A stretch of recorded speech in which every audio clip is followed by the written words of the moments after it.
Yes, people, this is Cass and Daps. This is a catch up and a recap. And obviously, we're going to be talking about Premier League weekend, all things football, and a little bit about travels, Champions League, Premier League. Obviously, there's some big games, mate, on the weekend, and the goal difference ain't looking crisp. Yes, we did mention KDB not being ready enough for Foden. Then on the weekend, that switched to Foden not being ready enough for KDB. Yeah. It's just funny how both players can't play in the same team currently. Yeah. But might be wrong, might be right. Both wrongs can be a right. It's been a mad week. Arsenal. You've had the house to yourself. I loved it. I bet you did. Steve and I drove down to London Saturday morning. Promise I behaved. For the Palace game. Yeah, you. The Palace game was a sick game. Like, you've done nuts travel. Yeah. You went to South London, to Madrid, back. A lot of alcohol, not much sleep. Yeah. I'll tell everyone drinking Fanta Lemon in the and vodka, or I do it with rum in the square. But no, it was a good trip, man. I just think where I was this time last week and where I am now with overall Man City. Yeah, it's flipped on its head. I remember, like, obviously the Palace game, good result. Firstly, City fans, we were unbelievable. Yeah. I don't care what people say about the Etihad. Say what you want. But away from home, undeniable. Mint. The best chance and the loudest. And and I can't lie, in one single game, I don't know if I've seen so many great goals. The Palace game was De Bruyne. Was De Bruyne, yeah. I actually need to give a shout out to Akanji in the second half. You know, I think I was saying to you earlier, I think Akanji might have been our best defender this season, and he came on at left back, right. And in the second half, he was unbelievable. He was so damn good. But now that was an experience. Shit food afterwards. Listen, I'm going to put this out there. Anyone, if you ever go to Crystal Palace, there's a jerk spot near the ground. That smelt beautiful, and I've been told that's beautiful. The one we ended up in was called the Chop Shop, which sounded like a brothel, right, where you go and chop. But ultimately, it was the worst food I've ever had. So listen, sorry, love, I paid, but it was awful. Anyway, that game, then we were off to Madrid. But I remember I rang you after the Palace game, innit? No, so we played Palace. Then when we got to our hotel, we watched the Arsenal game. Yeah. And that's when we spoke. And I was saying, I can't lie, on a day where we've scored 4 goals, somehow the day has ended with Arsenal gaining another goal on us, right? Because we conceded 2. Big up to Palace. Good game. They nearly got it right until they didn't get it right. It's and just, obviously, do you know the what decisions as well, you could say in the first half, a bit dodgy. Do you know what it is as well? I feel like it's this thing with City, and I think someone spoke about it, Foden spoke about it against Real Madrid, that in the first half, you know, nothing was coming off. But in the second half, City team noticed they're tired. And I think that's the same with Palace, it's the same with so many teams, especially when you get this late on in the season, and you're playing a team like City that just let the ball do the work and move it about so much, teams get tired. You've done the fluid thing. I'm not going to lie, without Haaland, it started to run that little bit of that agenda where people think he's a bad footballer. But to be fair, he's a bad footballer in total consensus. But he's just too much of a great finisher to disrespect. Do you know what? I watched the show while I was away, I think, at some point. Yeah. And I heard you saying, he's still top goal scorer? He's still right, no, it might be Watkins now. Let's be real, yeah. I come out and defend him and say, like, all season, not just his goal scoring, he gets involved more and whatever. But I'll be honest, the last 4 or 5 games, he's been bad, man. He's been really, really bad. And I think you touch on it. Sometimes players just are out of form. And now it's like nothing seems. When he was through on goal. I thought that was a goal. And the look on his face was just like nothing's coming off for me at the moment. But look, that's where we have to look at Foden right now. Like last season, all right, De Bruyne, Haaland, unreal. You know what it is with Haaland though? It's like without KD being the typical whips, right? Like even people in the comments, you can back me on this part if you know ball, that one. He's got to adapt to play a different way. Well, have you seen the interview with Thierry Henry? No, I haven't. Right, and Thierry Henry got it so spot on. He said, obviously at Arsenal, he knew whatever run he made, Bergkamp would find him. Oh, yeah. And Wenger said to him one time, because Henry was getting frustrated at some of the other players, and Wenger said to him, no, not everyone can pass the same. So you've got to think about the passes that player is good at and make runs. And he said that's what Haaland needs to do. He needs to be looking and going, all right, with KDB, I know he'll find me. But Bernardo's passing or this person might be a little bit more cute. And I need to make a different run. And I think that is from an elite... Can we just agree that Thierry Henry just Me and Terry think the same then right now. Well, there we go. You're thinking like I'm you heard it first. But no, I just think at that point when I spoke to you and I said, look, yeah, and this was before you lot had played. We'll touch on that in a minute. But I thought, this is the frustrating thing. At that point, I was still saying, I still don't know where Liverpool are dropping points. And we're used to being the team with the goal difference. Oh, my God. Give me the confidence. But then we're looking at Arsenal's goal difference. And I'm going, we can't catch their goal difference. Like, we can't beat Arsenal, I believe, this season on the goal difference. We have to beat Arsenal by points. Liverpool only have 2 goal difference on us. We play Luton tomorrow. So, you know, if we're going to beat Arsenal, we have to get at least 6 beat goals. Them by no, it's points, bro. It's points. If you get 6 goals, I think Arsenal keep scoring. But here's the thing: the one thing while we touch on the league real quick, need Arsenal to win the league, by the way. Bro, no Arsenal fans are talking about this enough. Yeah, right. If you look at City's games now, we've got to play. There's one real. I mean, listen, Brighton away, Fulham away, Forest away. They could all be difficult games. Yeah. But that Tottenham away, second to last game, it's been announced now. That is a hard game. That's right? difficult. But there might be nothing to play for. With Arsenal, we have to be real. Arsenal's 2 biggest legacy rivals are Man United and Tottenham. Yeah. And they have to go away to both of them, yeah? So listen, can Arsenal go to Tottenham and beat them? Absolutely. Can Arsenal go to Man United and beat them? Absolutely. However, can both of them also take points off of Arsenal? Absolutely. So I'm looking at that going, this, and where I was a week ago, I was like, nah, do you know what? League's pretty much after the Arsenal draw. I'm looking at it now going, once again, Liverpool and Arsenal somehow seem to have let us in. Maybe not so much Arsenal. But switch on Liverpool quickly, yeah? So I looked at their fixture list, right? And I've been saying it for the last couple streams. They have got Atalanta away. They've got to go Fulham away. They've got to go Everton away. They've got to go West Ham away. And then they've got Tottenham at home, who has a good record against the Big Six away from home, by the way. And Liverpool have only beat, I think, 1 team this season, I believe, and out of the Big Six. But this is where I'll give Liverpool the respect that, you know, I always give them, that I look at all those games. Other than yesterday. But I'll give it to them afterwards. But I always go into Liverpool games thinking they're going to win this, yeah? Yeah. So I'm still thinking Liverpool going to win all their games. The one thing that does stand out to me is Arsenal's defence, man. And I have to say, Arsenal's defence this season is just proper. Just not against Bayern Munich. No, but this is what I always say.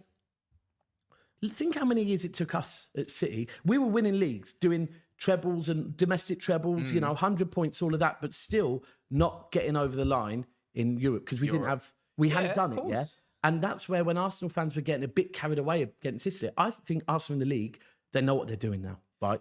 But in Europe, they still don't look confident. They look nervous. They don't look the same team as they do in the league. But the thing is, you could even have an element that Liverpool losing a bit of confidence. I'm not being funny. You know when Ten Hag said eras come to an end?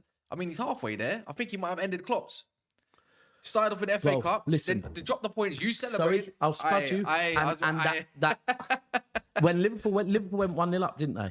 Yeah, they did. And I was thinking, yeah, here we go. That's it. It's not when they went 2-1 up. It's the same thing. Listen. And a dodgy penalty. That Maino goal. Call him Seedorf now. That Maino goal, man. Joking, listen, I was in Dubliners in Madrid with a load of City. Yeah. We've never... I'll be honest, we celebrated. We celebrated. I mean, we celebrated. I'll be honest, we did. Because all of a sudden, and I'm thinking now, and you look at City in Europe. This year we've played 9 games in Europe, won 8, drawn 1. I believe we scored 3 goals in every single game. I've heard that stat. I haven't done a fact check, but I've heard that stat. We're going into this second leg now. With that stat, with also the fact that we have by far, the back end of last season, we broke a record for English club with the most consecutive wins at home, right? We were further season in and we're still the same. Listen, Real Madrid have held 8 in the last 2 games. They've never won at the Etihad. They've actually got, I think they got 1 draw. Yeah. And 2, and maybe 2. I'll be honest, I've been at the Bernabeu. I know about the Bernabeu when they win, yeah? And it takes, they celebrate on the pitch for half hour. Then it takes them another 20 minutes to leave. Then we get held behind for an hour to be unleashed onto them and they're all out there. Bro, that ground emptied on Tuesday night within 5 minutes. And when we came out the ground, they'd all gone home. So anyone that thinks that was a good result for Madrid, that was not a good result. And, I kept trying to say that, like, the narrative was remember I was on live. I was saying like you call Arsenal's a 2-2 draw. It's not a bad result. But I'm saying Away at the Etihad. But away at the Bernabeu. But away at the Bernabeu, you want to? So is that not a bad result also for Well, Madrid? It's the same thing No, for Arsenal. And it's like thank you. they're saying you can't compare results because it's Madrid. I'm like, mate, it's Bayern and it's Arsenal. You're Bro, at home. I'll be 100. People think the home advantage is nothing and not significant. Oh no, it's so much. It's so much. It's even more when you come up against heritage teams, because I always speak on this. I was at the Bernabeu when we were 4-3 up from the first leg, scored first, so that's 5-3. They scored in like the 78th minute. And 3 goals when there's two things I can compare. The Bernabeu that night, the minute they scored that first goal, every single insect, human being, spot of dust knew they were going to qualify. It's the same as City when we scored 1 goal against Villa. It's just the whole place knows and the noise. Now, Arsenal going to Bayern, they have to weather the first 25 minutes. That ground's loud. If they can weather that, and if their defence gets back to how they've been in the Premier League... They might need to adopt the way they played you. If they defend the way they did against us... Look, Bayern, know Bayern defensively are not good. They've got no left-hand side. Well, they do Coleman, but how long is he going to last? They've got no Davies and they've got no Gnabry. And it's like... Are you going to put Musiala on left and Thomas Muller in the middle, or are you going to play Coleman? Yeah. So it's just like, who's unlocking what door? Because I swear down, it's just, if they're going to be going, if they're nervous at the Emirates there, I cannot imagine what Arsenal's going to be like. 100%. Their fans will be nervous. The fact that Allianz, man, didn't even get to go to Arsenal, I guarantee these Germans are going to be raving. Bro. And look, when we played them last year, remember, the second leg there in the quarters, we'd won the first leg 3-0. Yeah. We were going there with a 3-goal advantage. That first 25 minutes... The whole ground was so loud. If you can weather that, then the rest of the ground quietens down. It's the ultras. But it's can Arsenal fans do that? Don't know with the Germans. I'll be honest. If they do, I will be saying this Arsenal's mentality is different to last season. I already think it is. But it's not bad. People got to understand, even if Arsenal go out, we all say that aside. They win the league or get to the end and also go at least in the quarterfinals in the Champions League. They've had a very, very good season, mate. Arsenal... in their history in the Champions League, have only ever reached one semi-final, I believe, and one final. I think they got to, but they might have got to two. So they had the Barcelona final and semi-final. Was it 09? Was it 09? They've either had 1 or 2 semi-finals. I'm pretty certain it was 1, but it might be 2. But ultimately, either way, their first season back in the Champions League, they're competing for the Premier League. No one can be mad at this. And going up to a team like Bayern, yes, Bayern don't look the same, but this is a Champions League. And if these Bayern and Madrid, Liverpool, if they're in it, these type of teams, once they get through Liverpool won the Champions League in a season where they finished where? Because they know how to do it. And it's the same. These teams that know how to do it, they just know how to do it. But listen, to the Premier League now, Arsenal have got... They've got Aston Villa on the weekend. Yeah. I think on Sunday. I think they'll win that easily. No Douglas Sweet and no Kamara. Who's the DM? Yeah. Well, if you look at when we played Villa, it was pretty tight until Luiz came off. And then, because ultimately, he is that block in the middle. Odegaard's going to have some fun, man. The minute him not there, that's exactly what I said to my mate Mario last night. Odegaard's going to have a lot of fun there. So, yeah, I think Arsenal win that. Us against Luton, I think. Oh, come on, man. You know what? I'm not. You know what's funny? I'm not going to write off Luton too early. I think they'll keep in it until they don't keep in it anymore. I think we'll expect to see. I think Rodri might get a rest as long as Kabore don't play. Can't stand him. I think after this game, we might have a break till next weekend to the FA Cup. So I saw, there's some midweek fixtures, and you got Champions League, then you got the weekend because you got Chelsea FA Cup, and then after that, I think So we got a week's rest after this game. I think there's a couple of teams that are not playing because the Tottenham Man City game got rescheduled. That's the week. Back end of the season. Yeah. So I expect us. I mean, what I'd love to see there is a clean sheet. I just think now it's that point where defensively, look, let's be real, this season, we haven't been good. Vardy wonder goal, though. But I just look at where City are now, and even when I'm watching shows, there's a lot of talk about Arsenal and Liverpool. Yeah, you know what it is? That's the point. Your business end is not... It usually starts in March. Now it started in April. But the year before it started in February. But if we talk about performances, not just results, just the performance alone. It's like you're blitzing teams. Predominantly this season, we haven't been great. We haven't. I mean, I'll be honest. Ruben Diaz. You've lacked creativity. Yeah, I think in hindsight, a few too many crucial players went. injuries at the start of the season. Diaz not. Do you know what I think it is with Diaz? Yeah, I think that because Stones hasn't been playing much, Ruben Diaz is being asked to play football a little bit more and a little bit further forward. He can't get back in position quick enough. No, he can't. Right? And that's why we're getting caught on counters, because Ruben is out of position. And that's where often Akanji and Vardiol, even against Madrid, Vardiol saved him. Because off the ball, like, I'm not being funny, Kovacic ain't the one. This is where you're lacking a Mateus Nunes. If you wish he adapted, if he adapts enough, he will be your off the ball type player. He ain't been there. Obviously, let's not even talk about Calvin Phillips.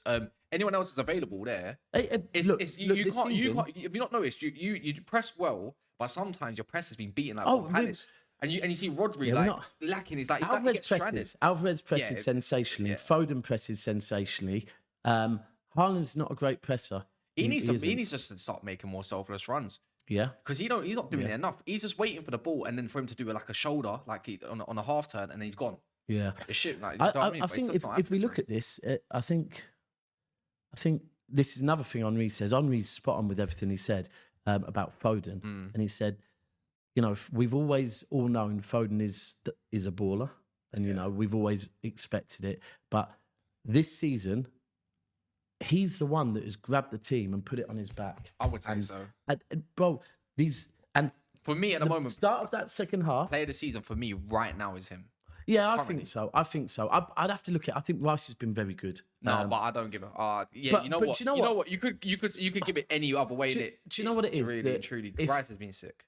I like to side with DMs, right? And I like other positions to get acknowledgement. But what Foden has done this season is ultimately what wins people accolades, and that is scoring goals that win you games. And when Foden, the start of the second half against Madrid, hold tight, my Dutch friend lost. I said to him about 2 minutes in, I said, Foden looks on it, you know. And it's like all of a sudden there's more space to run into. And when he gets into that, he's scored the same goal against you. I think he scored a few I think Brentford, he scored one like that, didn't he? It was against Flecken. And he said the minute about 6 of them like that. The minute he connected, just knew it, innit? Yeah. He's just a beast, and it's like it goes to show who needs to be number 10 for England, not Jude Bellingham, mate. Let me talk on Jude Bellingham real quick. Listen, he's an 8. I think Jude Bellingham is an 8. From the minute we saw him playing for England, his football IQ, playing with players 10 years older than him, was different gravy, and I still think that, right? For him to have the confidence to say no to other teams, not come back to England where it'd be comfortable and go, no, I'm going to Real Madrid, where if you don't land as a foreign player in Madrid, it's a long day, And he has landed. But for me, as a City fan watching that game, his game, the amount he was going down and moaning, it's like this thing at Madrid that they feel if they hit the floor, they must get a free kick. If not, they moan. And I want to like Jude Bellingham, but that game, it made me dislike him because it's like he was constantly in the rest here. And meanwhile, Foden just getting on with it and coming up with he knows how bad the result is, but he's an 8. Like if you're telling me, that's what I've been saying. Foden in a 10, 8, Bellingham in an 8. Well, because he's box to box attributes, and then you got Rice in a 6. How have you're not finding a better midfield in world football, in my opinion, than any nation. Here's a simple way of looking at it. When Mbappe goes to Real Madrid next season, where will Bellingham be playing? We're playing behind in an 8. There we go. Also, real quick, I saw this stat yesterday. I can't believe that. Mbappe, Vinny, and Alonso. And what's his name on the left? Haven't they got? No, Alphonso Davies, and they got. Oh, they look like they're gonna get. Yeah, they're looking at Trent as well. But one thing I saw, someone sent me the other day: Champions League top 4 goal scorers this season. Who? From what I believe, it's no. He is. Yes, he is. Well, the one that I saw. I'm pretty sure. Right, I got sent something yesterday. Yeah. Hold on, I'll be able to find it. What group was it in? One with all the fucking Arsenal gobshites. But this ultimately tells you, that Mr. Gareth Southgate, goals and assists. Yeah. First, Harry Kane with 10. Second, Phil Foden with 8. Third, Jude Bellingham with 8. Fourth, Saka with 8. Yeah. Now, Southgate, if you can't get that team performing in the Euros, and ultimately this is the thing. Listen, if we're playing France in the semis or quarters, I hear Rice and Maino. I hear that, yeah. But if that is the Champions League stats, yeah, I don't want to be playing a team that is ranked 5th or below and not going all out. Yeah, we've got that firepower. Fucking use it. Use it, man. Yeah, and you'll still see Conor Gallagher and Hendo in there somehow. Somehow, someway. You know, you should touch on a little bit is Liverpool. Bottled it at Anfield. We can call it that. You know. Yeah, mad result. I didn't even realise it was there. Absolute shit fest, wanking it up. I think they've been getting away with a few performances, to be fair, bad ones. And I think yesterday they just found a clinical team. Do you know what? And they've done well, though. They've done well. All my Arsenal mates have been constantly saying, no, Liverpool aren't going to win the league because they're not playing well. And I'm like, yeah, but they've been not playing well with injuries and getting the job done, yeah? And that's how you win leagues. And they're going, no, sooner or later they'll slip up. And I'm like, but why would they? But the maddest thing with yesterday's, I thought that was away. And I thought, yeah, they can take them back to Anfield. But to concede you mean 3... No, I thought if they lost 3 away, bring them back to Anfield. Course, But 3 at home, knowing you've now got to go and play an Italian team, right? Where it's going to be hostile. Atlanta are hostile as hell, yeah? They just knocked out their boy who's trying to take over them. Yeah, and ultimately now, they've got to go there and they've got to go at them, right? Can Liverpool score 3 or 4 goals? Absolutely. But can Liverpool score 3 or 4 goals without conceding? I don't think they can. They haven't got... Right now... And this comes down to Fergie's quote, you know, attack wins you games, but defence wins you titles, mate. Well... 1,000,000%. Real. And do you know the other thing that I think is really important in that one? It's not just about the defence. It is, they mate, by the way. It's also about, and this is where I really credit Arsenal this season, they've kept pretty much the same centre-back pairing. Yeah. And if you go and look at... Even Ben White right back. And if you go and look at most Premier League winning teams, it's always going to be the same two. Whereas City and Liverpool, we've both been changing them all damn season. Now, some due to injuries, but some also down to... Yeah. I would say Liverpool's had to change. They've had Kwanzaa, Van Dijk, they've had Kanate, Matip was there at the start of the season. So they have to change it. And keepers out a bit as well. Yeah, I think Keller's done a good... thinking about it. Keller's done a good job. In fact, if you think of it, all 3 top teams have had to change their keepers. Yeah, they changed the keeper in the summer. Obviously, Keller's come in for Addison's injury, and you had Ortega, and he's still in got at the moment. Yeah. But, yeah, look, Foden for me now, he is first name on the team sheet for me. I think in big games, it's him that's a game changer. Look, we said I want to see De Bruyne and Foden, yeah. But if it's a choice of the two, I don't want to see Foden pushed out wide no more. And next season, Rodri, Foden, and it's who comes in there. Well, we'll see. Last part, quick fire predictions for tomorrow and Sunday. This is probably going to come out on Saturday, so technically today. But Newcastle, Tottenham. I'm going for a Newcastle win there. Do you know what? Newcastle have got so many injuries, but it's St James's, man. They ripped them. I'm going 2-1. I'm going 3-1 Newcastle. I can back that. Tottenham's another team that's been getting away with shitty performances. Yeah, 100. I think 3-1 Newcastle. I'll go for that. You don't do predictions of Man City, Luton, but I'm going to say it's going to be a goal fest, and I wouldn't be surprised if Luton get a goal. I just want a clean sheet. I'm going to say 5-1. Next one, Bournemouth, Man United, bit more irrelevant. Ooh. I'm just going to go 1-0 Man United. We always just somehow get a 1-0, whether it's Ibrahimovic or Casemiro's or something. I'm just going to say 1-0. Can't back my team not to drop points. I'm going to go 2-1 United. Liverpool, Palace. I think Liverpool beat Palace 3-1. I think it could be. I think it could be 4-1. Yeah, it could 4-1 Liverpool. Yeah, I'm going to go 3-1.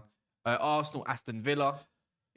I think this could be a 3-0. This is a 3-0. It smells 3-0. Yeah, 3-0. I think Arsenal get their goal difference up even more. Yeah. I think Villa offer not much. Hold on. Who have Chelsea got? Who gives a shit? No. Come on. Let's see. They've got Everton. They've got Everton. Where at?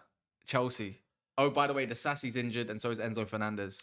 That's probably an advantage. Yeah, it's an advantage. He'll probably play better. Everton, tell you now, Everton's winning this 2-1. Everton's winning this 2-1. Nah. Do you know what? I think Chelsea win 3-1. Chelsea every now and again pull out a random one. Do you know why I don't think they win? Sean Dyche, there was something of Chelsea's weakness.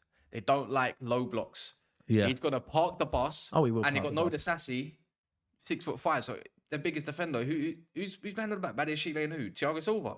They just got done out flipping, what's it called, Sheffield United. I'm not trying to hear it.